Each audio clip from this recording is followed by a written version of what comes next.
கோலி talk Kollywood news. சகலகலா வல்லவனுக்கு வரி விலக்கு நிச்சயம். சில வருடங்களுக்கு முன்னாடி முன்னணி பட தயாரிப்பு நிறுவனமா விளங்குனாங்க லக்ஷ்மி மூவி மேக்கர்ஸ் நிறுவனம். கமல் உட்பட அனைத்து முன்னணி ஹீரோக்களையும் வச்சு படங்களை இயக்குன இந்த நிறுவனம் ஜெயம் ரவி நடிச்ச தாஸ் படத்தை தயாரிச்சப்போ பெருத்த நஷ்டத்தை சந்திச்சாங்க. செல்வராகவன் இயக்கத்துல தனுஷ் நடிச்ச புதுப்பேட்டை படத்தினாலையும் பல கோடி நஷ்டம் ஏற்பட்டுச்சு.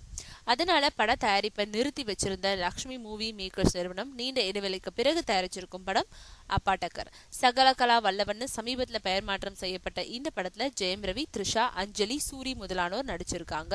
சுராஜ் இயக்கிருக்கும் இந்த படத்தோட படப்பிடிப்பு முடிஞ்சு போஸ்ட் ப்ரொடக்ஷன்ஸ் வேலைகளும் முடிவடைஞ்சிடுச்சு. இந்த படம் இந்த மாதம் 31 அன்னைக்கு வெளியாக இருக்கு. 2 தினங்களுக்கு முன்னாடி இந்த படத்தை தணிக்கை குழுவினர் பார்த்தாங்க. படத்தை பார்த்த தணிக்கை குழுவினர் சகலகலா வல்லவன் படத்துக்கு யூ சர்டிபிகேட் வழங்கியிருக்காங்க. தமன் இசையமைச்சிருக்கும் இந்த படத்தோட பாடல்கள் நாளைக்கு, அதாவது 20ஆம் தேதி திங்கட்கிழமை வெளியாகுது.